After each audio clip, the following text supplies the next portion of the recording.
আপনি বিজিবির হাতে হলো খেলনা পিস্তল ধরায় দিবেন আর বলবেন সীমান্ত রক্ষা করব, এইসব চলবে না।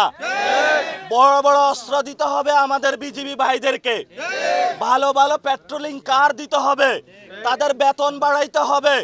সারা রাত মশার কামড় খায়া তারা পেট্রোলিং করে, বেতন পায় 10 টাকা। এ দিয়া হলো বিজিবি ভাইরা হলো শক্তিশালী হবে না। আপনাদের পিলখানা হত্যাকাণ্ডের কথা মনে আছে? অনেক বিডিআর বাইকে হত্যা করা হয়েছিল, সেগুলোর কি আমরা এখনো বিচার বুঝিয়ে পাইছি? ইতিমধ্যে কয়েকদিন আগে বক্তব্য দিয়েছে মমতা, গতকালকে, যে বাংলাদেশে বড় একটা খুনের ঘটনা ঘটেছে সে বিষয়ে অমিত শাহ তাকে নির্দেশনা দিয়েছিল। তাহলে আমার সীমান্ত দিয়ে কিভাবে আমার উসমান হাদি ভাইয়ের খুনি পালিয়ে যায়, এটা সরকারের কাছে।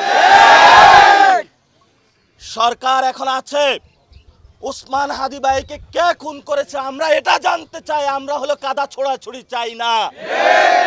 এটা কি জামাত করেছে, নাকি এনসিপি করেছে, নাকি বিএনপি করেছে? এইসব দোষারোপের রাজনীতি বাংলাদেশে জজমিয়া নাটক চলবে না। প্রকৃত খুনিকে তাকে আপনারা বের করেন। আমরা মনে করি আপনারা যদি এখানে গড়িমাসি করেন তাহলে আপনারা শেখ হাসিনার আমলে বা অতীতে যেইভাবে হলো সাগর রুনি হত্যাকাণ্ডের বিচার হয় নাই বাংলাদেশে, সেই পথে আপনারা হাঁটছেন। আমরা বাংলাদেশের জনগণ যদি জীবিত থাকি, আমরা কি সবাই ওসমান হাদি ভাইয়ের বিচার করে বাংলাদেশ হত্যাকাণ্ডের বিচার বুঝিয়ে পাবো? ইনশাআল্লাহ। বিচার বিচার বিচার চাই, বিচার বিচার বিচার চাই, বিচার বিচার বিচার চাই, হাদি হত্যার বিচার চাই, justice justice, we want justice. আমরা এখন একটু ভিতরে যাব। আচ্ছা, নগদ নিয়ে এলো হার না মানা হার অফার।